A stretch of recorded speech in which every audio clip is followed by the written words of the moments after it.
Well, spoiler alert, the Nike Cosmic Unity 3 is much better than the Nike Cosmic Unity 2, but just how much better, and is it good enough for you to actually make a purchase on them? Let's get into it. Now, one of the main tenets of the Cosmic Unity line is using sustainable materials, recycled materials, just trying to incorporate some different things that maybe Nike has had laying around, trying to incorporate them into a shoe to, number one, make it look pretty wild, but number two, functional, while still using, you know, pieces and scraps of parts that maybe they would have just thrown away. And when you look at the uppers, that's pretty evident what's happening. You get a combination of fly knit, fly mesh, and just a lot of different kind of textile as well as TPU materials that come together to make really a mosaic of an upper. And what I like about this is that it uses enough organic fibers in the uppers as well as synthetics to really make the breathability pretty decent. If you look at the breathability test on these, this was out of this world. 86.3 degrees of heating only, cooled down 30.4 degrees. Now, that's pretty normal. If the shoe doesn't heat up that much, there's not much more room to go to get down to room air. So, you know, the heat's just not going to dissipate as fast as it would be if it, you know, gained like 140 degrees like some of these shoes do. But what I noticed is most of the heat was being radiated all the way around the fly mesh here in the forefoot of the shoe. And what I liked about that is it goes all the way around to where your arch is on both sides, and that's also going to capture a lot of those sweat glands where you're going to produce a lot of that heat.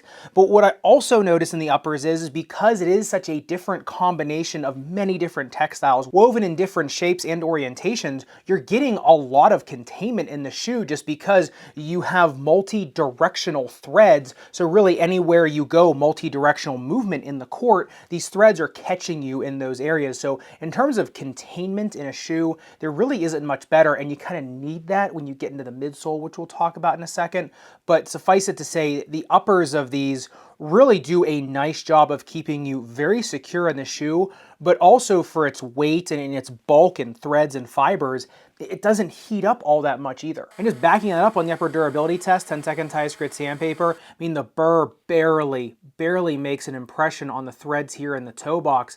Now, this is so thick that I don't think it would really matter anyway. However, even if you're on an outdoor court, I do think these uppers will last unless you're on like really gritty asphalt. It's gonna look a little bit weird and it might look a little bit frayed in the forefoot, but the integrity of the shoe would still be intact. I just want to make mention of one thing on the tongue. When you first take it out, it is very elastic when you pull it to kind of get the tongue over your foot to lace the shoes down. It does feel very elastic. However, it is secure enough in the shoe and it breathes nice enough and it is thick enough to give you actually a pretty substantial feel around your foot. And I do like that elastic feeling on there because it isn't a booty liner shoe and it's not ultra thin. So you're getting a little more of the thickness, coverage, and plush comfort, but also just a little bit more accommodation for your foot to move back and forth. The tongue isn't going to be so tight around your foot to constrict it, but you know, not loose enough where you're just flopping around in the shoe. But getting into the midsole teardown, this is effectively a drop-in midsole shoe. However, there still is a substantial amount of foam, you know, underneath it glued to the strobe board as well. So you are getting a little bit of both a traditional as well as a drop-in sole. Now this is a very dense EVA formulation here of the drop-in midsole, as well as here in the actual traditional midsole. So this isn't the most plush foam underfoot. However, it does start to mold down to your foot after a little bit of time. I noticed maybe about 3 days in these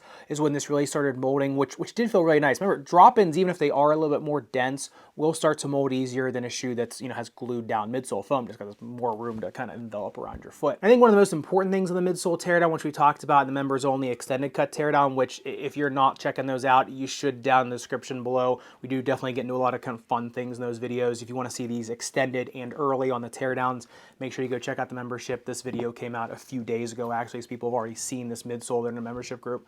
But it's the fact that this heel counter goes so far down into the shoe. It's such a deep heel counter, and that's what continues to make them more stable versus a shoe that may have a drop-in that doesn't have that really deep heel counter like in something like the Nike GT Cut 2. So you're sitting deeper into the heel counter and you're still getting that rigid plastic in the back of you that keeps you nice and stable. Now this does have a ton of foam in here, which almost kind of feels like more of a memory foam in the ankle collar. So you're not feeling any hardness behind your heel whatsoever. It still is actually really plush around the ankle collar.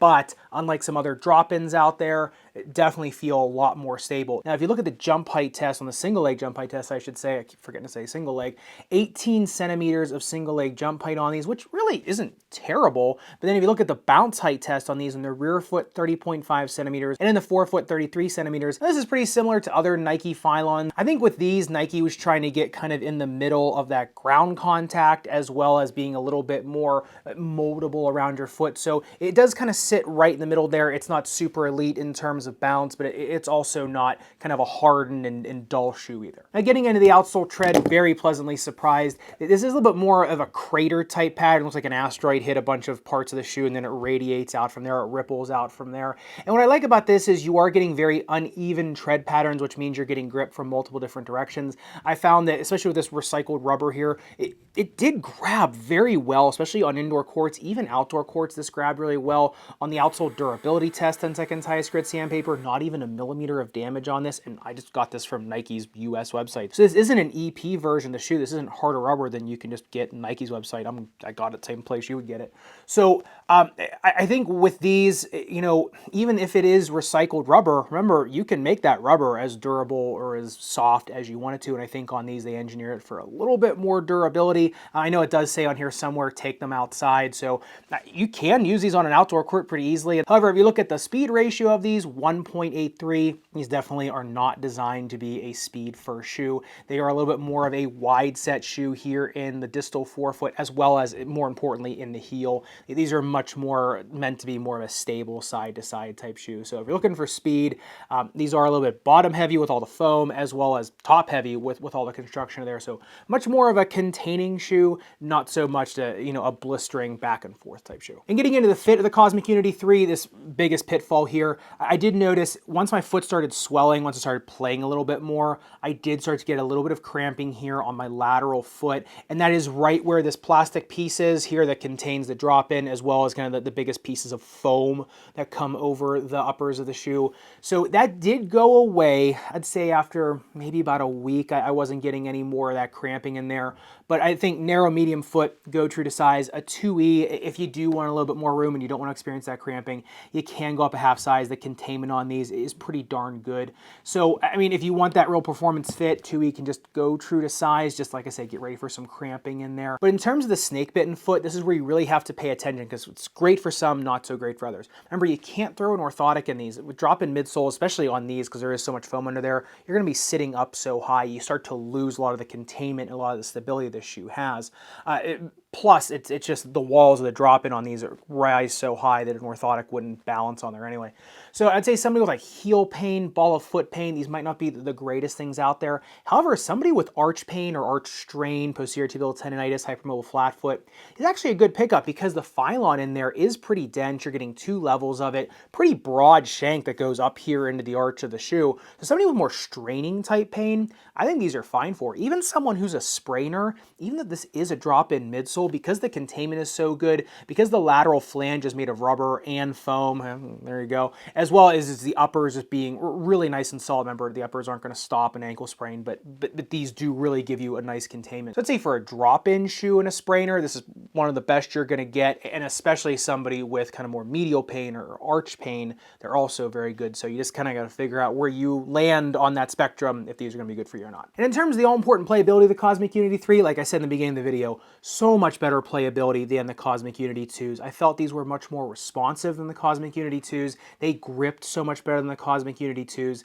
Yeah, they are still pretty heavy, but I think you get a lot more for these with the heft. You get a lot more of the containment on them. They do feel pretty good going side to side in terms of grip with the outsole tread. It does need a little bit of rubber warming on indoor courts, but you know, maybe a couple minutes and that's it. Like I said, they're not the fastest things in the world, and they don't pick up off the ground as well as some other shoes do. So I think you gotta want the drop-in from Nike, number one. You gotta want the containment in the uppers, number two. And I think you gotta want a shoe that has a little bit of kind of like a wider footprint in the heel, you know, something with a little bit more stability. Now remember, even though the shoe, like I said, is wide in the heel, doesn't mean necessarily wide in the actual footbed, because, you know, they just make more foam on the outside to contain the rubber. So even though a shoe might have some width here, sometimes that does mean that there is just kind of a built-out type width on the shoe, not necessarily width underneath of it in the footbed. So just make sure you take note of that. But like I said, it is a decent all-around shoe, especially for outdoor courts, I would say if you want a shoe to last a little bit longer and a shoe that you can wear both in cold weather and warm weather, because like I said, the airflow is so good through these that they're going to do well in both climates. So I think that's kind of where they shine the most. But obviously, I'd love to hear your thoughts on them if you're getting them, if you like the Cosmic Unity 2s,